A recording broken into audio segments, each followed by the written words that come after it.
ঝুলি খুলবে, মজার গল্প বলবে।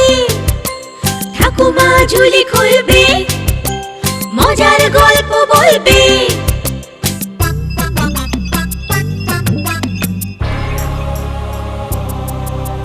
গা ছমছম কি হয় কি হয়, কখনো মজার কখনো বা ভয়। গা ছমছম কি হয় কি হয়, কখনো মজার কখনো বা ভয়। পশু পাখি রাজা রানী ভূত পেতনি, চোখের সামনে সব হাঁটবে চলবে, কথা বলবে। ঠাকুমা ঝুলি খুলবে, মজার গল্প বলবে। ঠাকুমা ঝুলি খুলবে, মজার গল্প বলবে। ঠাকুমা ঝুলি খুলবে।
সবাই এসে গেছো?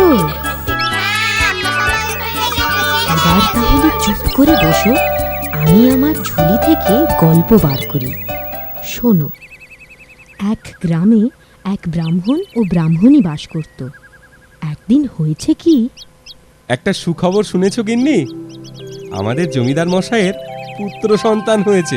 তাই নাকি?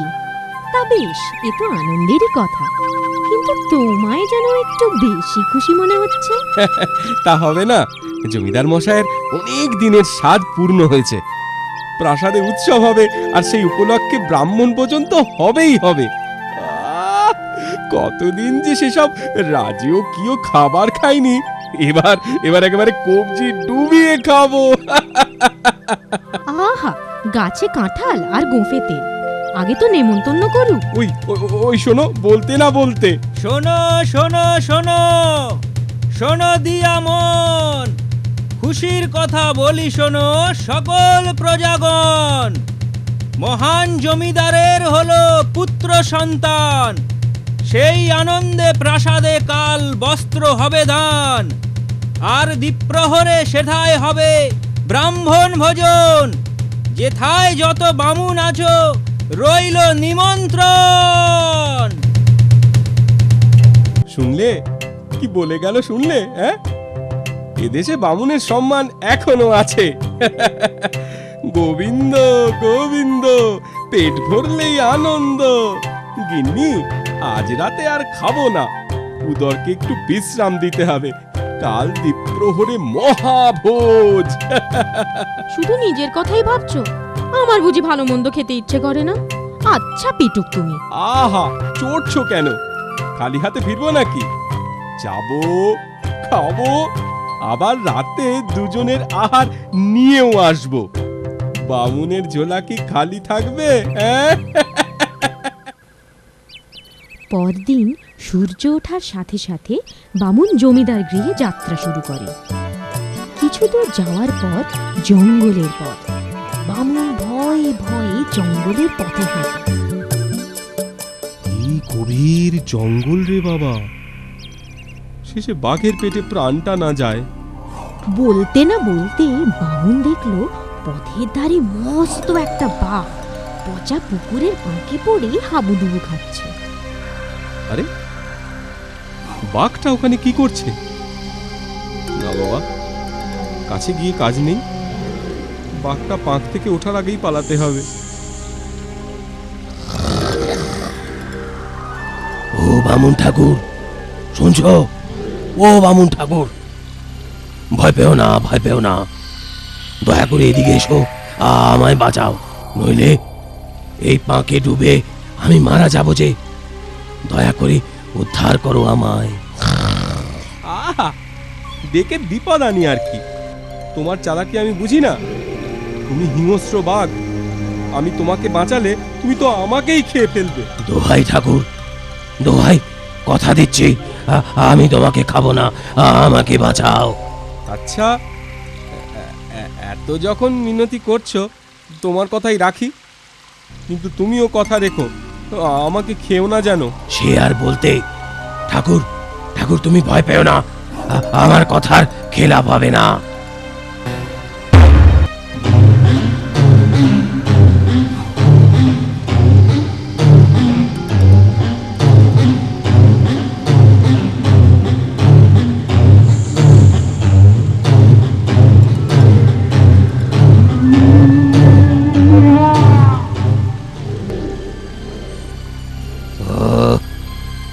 বাঁচলাম। তা ঠাকুর, তুমি যাচ্ছ কোথায়? জমিদারের প্রাসাদে ব্রাহ্মণ ভোজন খেতে যাচ্ছি। তার হবে না ঠাকুর, তার আগে আমি তোমায় খাবো। সে কি বাবু, তুমি আমাকে কথা দিলে যে আমায় খাবে না, আর এখন এমন কথা বলছো কেন? তোমার কি অধর্মেরও ভয় নেই? আমিও সব ধর্ম অধর্ম বুঝি না, মানুষ সামনে পেলেই আমি তাকে খাই। আমারই মতিভ্রম হয়েছিল, ভুলেই গিয়েছিলাম উপকারীকে বাঘে খায়। তা তুমি নিতান্তই যদি আমায় খাবে তবে একটু সবুর করো। আমি আর সবুর সইতে পারছি না। 2 দিন ওই পাঁকে পড়েছিলাম, এখন আমার খুব খুব খিদে পেয়েছে। আমি এক্ষুনি তোমায় খাবো। তা খাও, তবে ধর্মের কথা শোনানো ব্রাহ্মণের ধর্ম। আমি তোমার উপকার করেছি, প্রাণে বাঁচিয়েছি, তাই আমায় কোনো সুযোগ না দিলে আমার প্রতি অবিচার হবে। মৃত্যুর পর আমার স্বর্গবাস হলেও তোমার নরকবাস হবে। বিশ্বাস না হয় 5 জনকে জিজ্ঞাসা করে দেখতে পারো, তারা কি বলে, বিচার হয়ে যাবে। তুমিও আমায় সুযোগ দিলে পাপের ভাগী হবে না, নরক যন্ত্রণার থেকেও বেঁচে যাবে। এই তোমরা মানুষরা এত কথা বলো না, শুধু শুধু দেরি করে দিচ্ছ। এই জঙ্গলে 5 জনকে পাবে কোথায়? না না না না, বেশি দেরি হবে না। ওই নদীর দিকে চলো, সামনে যাকে পাবো তাকেই জিজ্ঞাসা করব। আচ্ছা, তাই চলো। বাঘের থেকে বাঁচলাম, এবারে পাপের থেকে বাঁচি।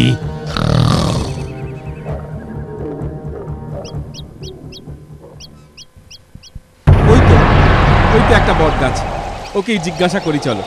ওহে জ্ঞানী বট গাছ, তুমি আমাকে একটা বিচার করে দাও তো।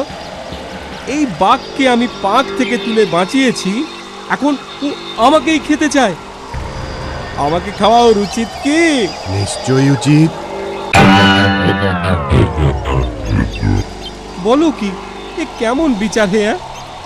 আমি ওর উপকার করলাম, প্রাণে বাঁচালাম, আর ও আমাকে খাবে? তা তো খাবেই। তুমিই বিচার করে দেখো, এই আমি কত লোককে ছায়া দিয়ে উপকার করি। আমার ছায়ায় কত পথিক ঘুমোয়, বিশ্রাম করে। মানুষের শ্বাস প্রশ্বাসের বায়ু তাও আমি যোগান দিই, আর তারা আমার পাতা ছেড়ে, ডাল ভাঙে, আরও নানাভাবে আমাকে কষ্ট দেয়। উপকার করি বলেই তো আমায় শাস্তি পেতে হয়।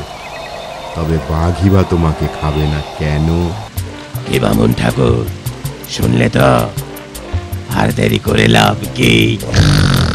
থামো তো বাবু, সবে তো 1 জন হলো, এখনো 4 জন বাকি। সবুর আর সয় না। আরে ওই তো একটা কাক, এবার ওকেই জিজ্ঞাসা করি। ওহে বিচক্ষণ কাক, শুনে বিচার করো দেখি। আমি এই বাঘকে পাঁক থেকে তুলে এনে প্রাণে বাঁচিয়েছি, এখন ও আমাকেই খেতে চায়। আচ্ছা, এটা অন্যায় কিনা তুমিই বলো। অন্যায় কেন হবে?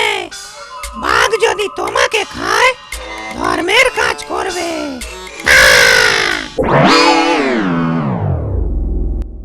বাহ বাহ বাহ বাহ বাহ, খুব বিচার করলে তো। এই তুমি বিচক্ষণ, এই তোমার বুদ্ধি। মূর্খ কাক। মৃত্যুর মুখে তোমার বিচার বুদ্ধি লোপ পেয়েছে ঠাকুর, নইলে তুমি বাস্তব জ্ঞান হারাবে কেন? কি তোমার বাস্তব শুনি? এই আমাকে দেখো, যেখানে যত নোংরা আবর্জনা থাকে তা আমি খেয়ে থাকি, এতে কি সমাজের উপকার করি না? আমরা মানে কাকেরা না থাকলে সমাজের রোগ ব্যাধি আরো বেশি ছড়াতো। নোংরা আবর্জনা পরিষ্কার করে আমরা ঝাড়ুদারের কাজ করি। কাক কাক, আর তোমরা আমাদের দেখলেই দিল ছড়ো, বাড়ি থেকে তাড়িয়ে দাও। কাক, অলক্ষণে কাক বলে গাল মন্দ করো, তা তোমরা উপকারীকে সাজা দাও। আর বাঘ তেমনটি করলে তার অধর্ম হবে কেন? কাক কাক। ও আর যে পারি না, খিদে পেয়েছে, খাবো। তার আবার ন্যায় অন্যায়, ধর্ম অধর্ম তোমরা পারো বটে। অত যদি বুঝতে তুমি, তো মানুষ হয়ে যেতে। চলো চলো, এবার তৃতীয় জনের কাছে যাই।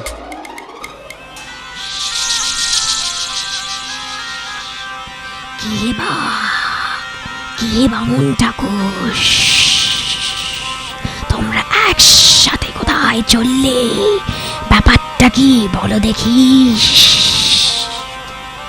বামুন ঠাকুর, ওই তো তৃতীয় জন, ওকেই জিজ্ঞাসা করো না। শোনো হে সাপ, তোমার বিচার বুদ্ধি দেখি। এই বাঘ আমায় খেতে চায়, অথচ আমি ওকে প্রাণে বাঁচিয়েছি। উপকারীকে খাওয়া তো পাপ, কি বলো সাপ? কেন পাপ হতে যাবে কেন?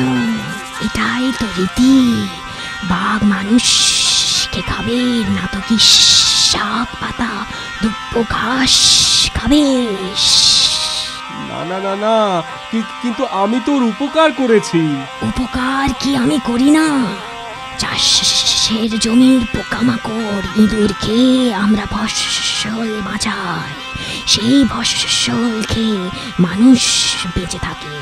পরে আমাদের উপকার মনে রাখে না, দেখলেই মারতে আসে, বিষ দাঁত ভেঙে দেয়, ঝাঁপিতে আটকে রাখে, আরো কত না অত্যাচার করে মানুষ। তাই সব যদি পাপ না হয়, তো বাঘের বেলায় তা পাপ হতে যাবে কেন?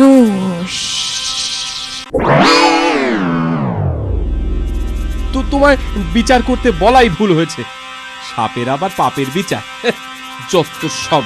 কে বামুন ঠাকুর, এখনো তোমার সন্দেহ মিটলো না? বিচার তো হয়ে গেল, এবারে এসো, তোমায় খাই। অত খাই খাই করো না তো, এখনো দুজন বাকি। 10-এর মতের চেয়ে 1-এর মতো বড় হতে পারে যদি তার বিচার বুদ্ধি প্রখর হয়। চলো চলো, নদীর ঘাটের দিকে যাই। তাই চলো, তবে শেষমেশ তোমায় আমি খাবই, এই বলে রাখলুম। হ্যালো।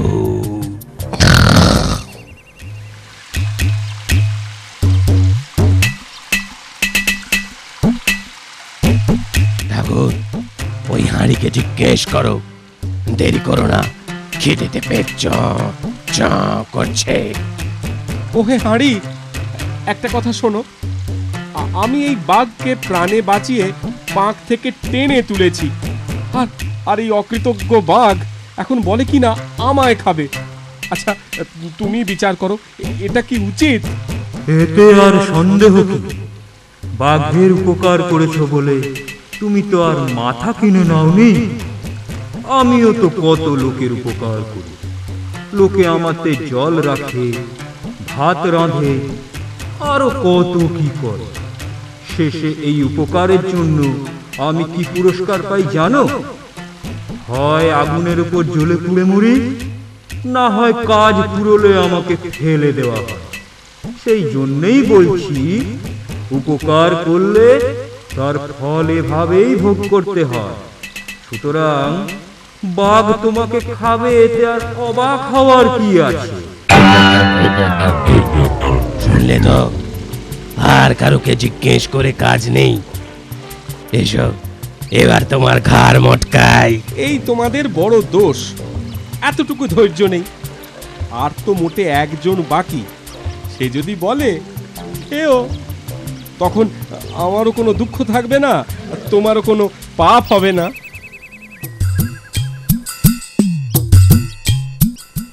ও শেয়াল পণ্ডিত, পালিও না, তোমার কোনো ভয় নেই, ভয় নেই। মানুষ ছেড়ে বাঘ শেয়াল খাবে না। তুমি বরং আমাদের একটা বিচার করে দাও ভাই। কিসের বিচার? দূর থেকেই বলো, ওই বাঘকে আমি একটুও বিশ্বাস করি না। তোমাকে দেখে আমি একটু ভরসা পেলাম। তুমি পণ্ডিত, এতক্ষণ সব মূর্খদের কাছে বিচার চাইছিলাম জানো। ঠাকুর, ভূমিকা ছেড়ে আসল কথা বলো, আমার আবার তাড়া আছে। শোনো শেয়াল পণ্ডিত, হয়েছে কি, আমি অকৃতজ্ঞ বেঈমান বাঘকে প্রাণে বাঁচিয়েছি। ও পাকে ডুবে মরছিল জানো, তা ওকে বাঁচাবার পর আমাকেই খেতে চাইছে, অথচ আগে কথা দিয়েছিল আমার কোনো ক্ষতি সে করবে না। এটা কি কথার খেলাপ নয়? হ্যাঁ, এটা কি অন্যায় নয়? হ্যাঁ, তুমি বিচার করো। কি বাঘ, তুমি কথা দাওনি যে আমায় খাবে না? তা দিয়েছিলাম বটে, তাতে কি? কথা রাখতে গেলে তো আমায় ঠকতে হবে, না খেয়ে মরতে হবে। কথার দামের থেকে আমার কাছে নিজের প্রাণের দাম ঢের বেশি। তোমাদের কথা আমি কিছুই বুঝতে পারছি না। আর বিচার করতে গেলে আগে স্থান, কাল, পাত্র বিচার করতে হবে। তাই ঘটনা কোথায় ঘটেছিল? ওই দিকে একটা পচা পাঁকের পুকুর আছে, সেইখানে। আমায় যদি সেখানে নিয়ে যেতে পারো, তাহলে ন্যায় বিচারের সুবিধে হয়। তা বেশ, তাড়াতাড়ি চলো, সেখানেই যাই। খিদের জ্বালা আর সহ্য হয় না। বাঘ আগে, ব্রাহ্মণ মাঝে, আর শিয়াল পিছনে। এইভাবে তারা সেই পুকুরের কাছে এলো।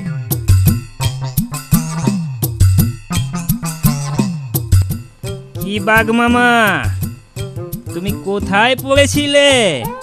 দেখাও তো। এই যে, এইখানে আমি পড়েছিলাম। ঠিক যে জায়গা থেকে বামুন ঠাকুর তোমায় উদ্ধার করেছে, সেই জায়গা দেখাও। কি বামুন ঠাকুর, বাঘ কি ওইখানেই পড়েছিল তো? না, মনে হচ্ছে আরো একটু এগিয়ে, আরো একটু দূরে। শোনো বাঘ মামা, চালাকি করো না। বিচারে বিলম্ব হলে তোমারই ক্ষতি। তুমি আরো একটু এগিয়ে যাও। হ্যাঁ হ্যাঁ হ্যাঁ হ্যাঁ হ্যাঁ, ঠিক ওই জায়গা থেকেই আমি বাঘকে উদ্ধার করেছিলাম। টেনে হিঁচড়ে অনেক কষ্টে পাড়ে তুলেছিলাম। কেন বাঘ নিজে উঠতে পারতো না? ওহে বাপু বাঘ, তুমি নিজে উঠবার চেষ্টা করো দেখি। এই দেখো, আমি চেষ্টা করেও উঠতে পারছি না। এবার তোমার বিচার করো তাড়াতাড়ি, নইলে যে আমি পাকের মধ্যে, পাকের নিচে তলিয়ে যাচ্ছি। তলিয়ে যাচ্ছ? তা বেশ, তা বেশ, এ তো সুখের কথা। বামুন ঠাকুর, এক্ষুনি চম্পট দাও, আমিও পালাই। ওই বাঘ বেটা যেমন পাজি, তেমনি ফল পাক। ওই পাকের ভেতরে ডুবে মরুক। বাঁচাও, বাঁচাও, এ কেমন বিচার হলো? আমি ডুবে মরছি যে। ও বামুন ঠাকুর, এবার আমি সত্যি সত্যি কথা দিচ্ছি, আমি তোমায় খাবো না।